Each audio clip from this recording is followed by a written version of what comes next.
신명기에 여러 가지 하나님의 명령과 규례와 법도를 기록하여 주셨는데요.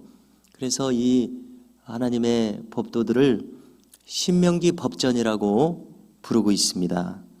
그래서 여기에는 크게 십계명에 대해서 또 제사법에 대해서 그리고 오늘날 민법이나 형법이라고 할 수 있는 다양한 구체적인 규례들을 지금까지 쭉 거론한 것을 우리가 돌이켜 생각할 수 있습니다. 이어서 오늘 본문에서는 장차 가나안 땅에 들어갔을 때에 하나님께 나아와서 어떻게 예배를 해야 하고 어떻게 예물을 드려야 할지에 대해서 거론하여 주시는 내용입니다. 첫째로 이제 가나안 땅에 들어가면 더 이상 유랑하지 않고 정착할 것입니다. 그래서 동경을 할 것입니다. 물론 목축도 할 것입니다. 이때 토지에서 나오는 소산에 대해서 어떻게 드릴 것인가에 대한 것입니다.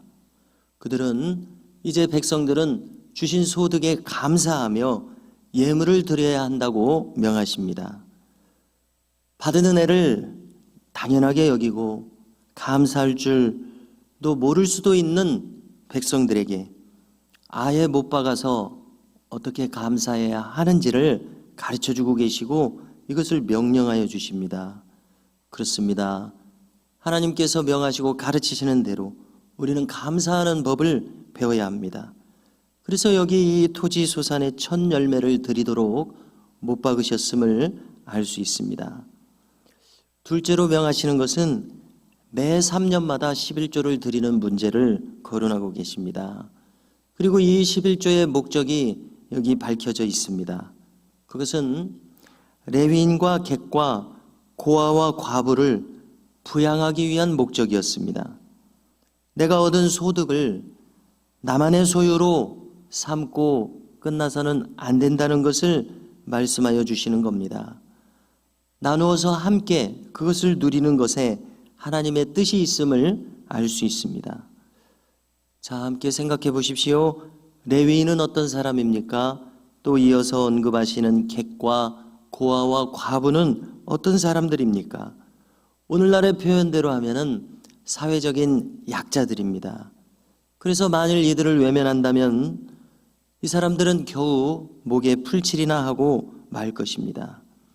그러므로 이들을 부양하는 의무에 대해서 말씀하신 것은 오늘날로 생각해 본다면은 국가에 있어서 사회보장제도나 복지제도가 점점 발달하고 있는 것이 우리나라의 추세인데 이것은 참으로 성경적인 일임을 알 수 있습니다.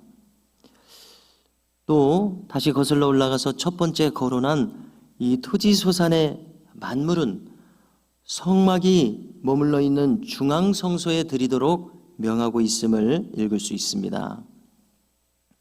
그래서 가나안 땅에 정착한 초기에는 실로의 성소가 마련되어 있었습니다. 그리고 여러 번 거처를 옮기다가 결국에는 다윗 왕에 의해서 예루살렘에 이 성막이 마련되었고 나중에는 성전이 건축되었습니다. 그래서 이 중앙성소에 이 토지소산의 만물을 드리도록 했는데요. 그래서 소산이 있을 때마다 드리게 되므로 이제 성경학자들의 안내를 따르면은 1월에는 보리를 드리게 되고 3월에는 밀을 드리게 되고 7월에는 포도를 드리게 됨을 알 수 있습니다. 이렇게 토지소산의 만물을 드리는 이러한 명령은 모든 것에 베풀어 주신 모든 것에 대해서 이렇게 만물을 드림으로써 감사를 표하는 행위입니다. 이렇게 해서 하나님의 백성들의 되어지는 모든 삶이 또 노동과 경제활동 이 모든 삶이 하나님의 은혜를 통해서 이루어지는 것을 고백하도록 했습니다. 하나님 중심으로 모든 삶을 이어가도록 가르치셨음을 알 수 있습니다. 또 이 두 번째 거론한 매 3년 드리는 11조는 자기 성읍에 드리도록 했다는 것입니다. 그래서 자기 성 내에 사는 레위인과 객과 고아와 과부 이 사회적 약자들을 외면하지 않고 그들을 부양하는 데에 우선적으로 사용하게 했습니다. 그리고 이렇게 하는 일에 순종하는 사람들이 어떻게 기도해야 할지에 대해서까지 알려주셨습니다. 그것은 13절 이하에 길게 나와 있는데요. 이 기도의 내용에는 이제 15절에 보시게 되면은 이러한 내용이 더하여집니다. 이렇게 쭉 기도한 다음에 그러므로 우리에게 복을 주시며 거하게 하신 땅에서 복을 내리소서, 이렇게 기도하라고 가르쳐주고 있습니다. 이렇게 순종하는 자에게 하나님께서 복을 내리시겠다는 것을 밝히신 대목인 것을 알 수 있습니다. 그리고 16절 이하를 보면은 한마디로 말해서 언약으로 초청하시는 내용입니다. 그래서 하나님과의 언약에 대해서 생각해 볼 때에 일찍이 40년 전에는 어떻게 언약하셨습니까? 백성들을 출애굽하게 하셔서 1년 동안 시내산에 머무르게 하시면서 성막을 짓게 하셨습니다. 그리고 이 시내산에서 백성들과 언약을 맺으셨습니다. 그래서 그 언약의 내용은 한마디로 어떤 것입니까? 이제 출애굽기에도 하나님 계명들이 신명기처럼 쭉 나오지 않습니까? 이렇게 말씀하여 주신 하나님의 명령과 규례와 법도를 지킨다면은 그대들은 나의 백성이 될 것이다. 그리고 나는 그대들의 하나님이 될 것이다. 이것이 바로 하나님과 백성들이 언약한 언약의 중심 내용입니다. 즉 하나님의 법도를 따라 지켜 살 것을 맹세하는 그것이 언약의 중심 내용이 되고 있습니다. 이것을 준행하면은 나는 그대들의 하나님이 될 것이다. 그대들은 나의 백성이 될 것이다. 이것이 언약이었습니다.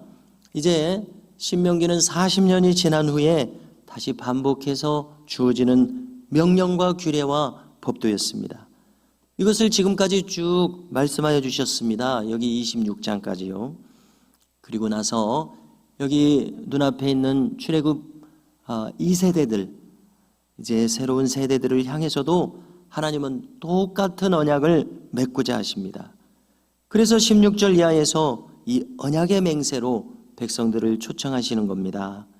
그래서 그 골자는 무엇입니까? 마음을 다하고 뜻을 다하고 다하여 받은 말씀들을 지켜 행하라. 그리하면 그대들은 그분의 보배로운 백성들이 되리라. 이렇게 말씀을 준행하여 사는 그분의 백성들에게 어떻게 축복하실지에 대해서도 덧붙여 말씀하시며 언약하게 하십니다. 자, 그 내용은 19절 이하에 나옵니다. 19절에 나옵니다. 다시 읽어드리겠습니다.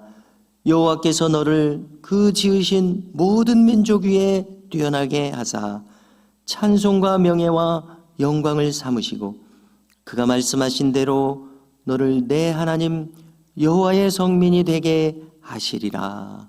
할렐루야. 이렇게 약속하여 주십니다. 어찌 출애굽 2세대 신명기 말씀을 듣고 있는 이스라엘 백성들에게만 해당되는 말씀이겠습니까? 갈라디아서에서 말씀해 주신 대로 영적인 이스라엘인 이 말씀을 이 아침에 듣고 있는 우리를 향한 언약의 말씀인 것임을, 언약의 말씀도 되는 것임을 우리는 알 수 있습니다. 하나님의 약속, 너를 내 하나님 여호와의 성민이 되게 하시리라. 우리도 하나님의 성민이 되도록 초청하시는 말씀인 것을 우리 모두는 믿어야 하겠습니다. 성민이란 무슨 뜻입니까? 그야말로 거룩한 백성이라는 뜻입니다. 영어로 말하면 holy people, 거룩한 그분의 백성이라는 의미 아닙니까? 그래서 이 언약의 말씀은 이 말씀을 지금 대하고 있는 우리에게도 분명히 적용되는 언약입니다.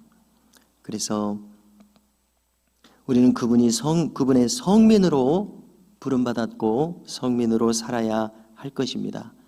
다시 한번 생각해 보십시오. 성민의 자격은 무엇입니까? 그분의 말씀을 기준으로 삼고 살아가는 사람들이 그분의 거룩한 성민이 되는 그 성민의 기준입니다. 이처럼 우리를 그분의 보배롭고 거룩한 백성이 되게 하시려는 하나님의 뜻을 우리는 깊이 헤아려야 할 것입니다. 이렇게 오늘도 우리가 하나님의 바라시는 뜻을 따라서 그분의 언약 백성으로 살아가시는 은혜가 우리 모두에게 있다는 것을 기억하실 수 있기를 바랍니다.